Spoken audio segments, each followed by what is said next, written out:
Mayuya, c'est un film que j'avais écrit il y a très très très longtemps. Mayuya, je me suis levée un jour et j'ai écrit Mayuya, on est fin 2015, et j'ai écrit Mayuya en 2 semaines. Donc j'ai écrit le film en 2 semaines. Et j'ai regardé le film comme il se présentait. J'ai dit, on n'a déjà pas d'argent pour faire des films. On était quand même en 2015. On n'avait déjà pas d'argent.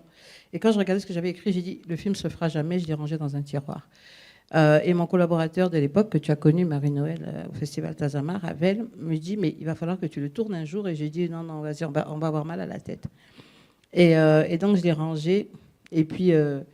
le gros malheur de la Covid, en fait, de cette pandémie, c'est qu'on était tous cloîtrés chez nous. Et je ne savais pas si j'avais plus peur de mourir ou plus peur de ne plus être créative. En fait, il s'est passé un truc pendant cette période, parce que j'ai beaucoup écrit pendant cette période, mais j'ai surtout ressorti le script de Mayuya pour m'occuper d'esprit. Et donc voilà, donc je prenais des cours en ligne. Je suis repartie à l'université pendant la pandémie en ligne. Et j'ai réécrit Mayuya aussi. Donc j'ai fait les deux. Et j'ai juste eu à corriger quelques trucs et juste eu à changer quelques personnages, parce que la moitié des personnes que vous voyez dans ce film avaient déjà dit oui au projet s'il se faisait en 2015. Donc avec tous les amis que j'ai, et je pense que vous en avez reconnu beaucoup dans ce film-là, donc ce sont des amis qui ont décidé de m'accompagner, vraiment. Donc oui, on a reconnu beaucoup, surtout Sanzi. On va te donner la parole tout de suite. Raconte-nous un peu ta petite expérience avec Mayuya. Comment, je sais, au-delà du fait que tu es une grande chanteuse, non plus camerounaise, hein, africaine et internationale, puisque tu chantes à travers le monde, et que justement, cette passion-là et ce métier que tu exerces t'a mise en contact avec le cinéma. Raconte-nous l'expérience, parce que ce n'est pas la première fois que tu es au cinéma en plus. Hein. Non, non. Déjà, j'aime toujours commencer par ce que je vais dire. Je rends grâce à Dieu pour ce jour.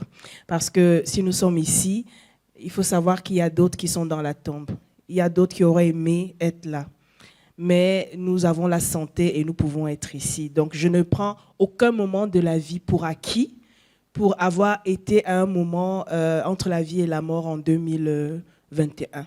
Donc, depuis 2021, chaque jour que j'ai, je le prends pour un gros cadeau. Et avec ce nouveau cadeau que j'ai eu la grâce en 2022, donc 1 an après cette expérience, de tourner dans Mayuya. Cependant, ma rencontre avec cette merveilleuse reine, j'aime l'appeler comme ça, c'est ma grande sœur, c'est ma yaya, mais nous nous sommes rencontrés en 2015. Or, le film s'est tourné en 2022. Je rends grâce à Dieu qu'aujourd'hui, ce soit des enfants, c'est-à-dire la pépinière du Cameroun de demain qui sont en face de nous. Pourquoi? Parce que ça permet qu'aujourd'hui, ils puissent comprendre à travers ce qu'on va partager avec eux que de belles choses peuvent commencer un jour, mais éclore 7 ans plus tard. Que la précipitation n'est pas toujours bonne conseillère. Lorsque j'ai rencontré Claudia, c'était aux écrans noirs, en 2015. Oui. Et je n'étais même pas là-bas en tant que chanteuse camerounaise Sanzi Vianney, en tant que telle. J'étais dans un jury avec Papa Rasman Oudraogo, qui a aussi tourné dans le film. Et je ne sais pas comment ça s'est passé. On a accroché et une sorte d'amour est né entre elle et moi. Et lorsque je suis partie en Suisse pour mon travail dans le cadre de la musique, on s'est écrit et en 2016, je suis allée chanter pour l'ouverture de Tazama, son festival. De son festival Tazama. Vous voyez ce que je veux dire? Quand je l'ai rencontré en 2015, je ne pouvais pas prédire. On s'est rencontrés et en 2016, je suis allée pour Tazama. Et quand j'étais dans Tazama, après avoir chanté, elle m'a regardée. Vu que quand je ne suis pas sur scène, je suis très joviale. Je suis vraiment une femme. Je porte mon nom. Vous savez que Vianne signifie le soleil. Donc, je souris tout le temps. Je suis toujours en train de rigoler. Et elle m'a dit, toi, Sanzi, ma petite sœur, je te vois dans le cinéma. Et j'ai dit, Elle m'a dit, je t'ai dit, toi là, je te vois dans le cinéma. Dans la comédie même. Toi là, tu vas faire des choses dans le cinéma. C'est entré. Et puis, bon, après, le temps est passé. Quand il y a eu Covid, j'ai été contactée par un jeune Camerounais dans le cinéma qui s'appelle Benjamin Eyaga. Ah oui, les secrets de l'amour. Les secrets de l'amour sur TV5. Actuellement sur TV5. Oui. Actuellement sur TV5 aussi. Alors, il vient vers moi, comme il sait très bien que Sanzi Vianney est très prude, est très Seigneur Jésus, j'ai donné ma vie à Jésus. Ça, c'est une phrase que j'ai aimée dans le film.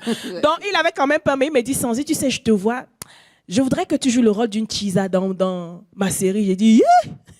On va voir Sanzi Vianney, Chisa. Il m'a dit, non, viens, je voudrais que tu aies une expérience. Je te vois dans ce rôle-là. C'est comme ça que, après la prédiction de Claudia, j'embrasse le cinéma et j'embarque dans une belle expérience de la série Les Secrets de l'amour. Ce sont 10 épisodes sur TV5.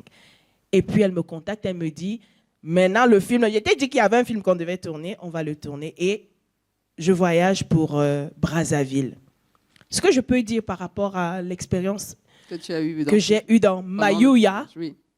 Première des choses, c'est que l'Afrique est pétrie de talent. Parce que c'est un film où Claudia a réussi à réunir plus de 15 nationalités. Exactement.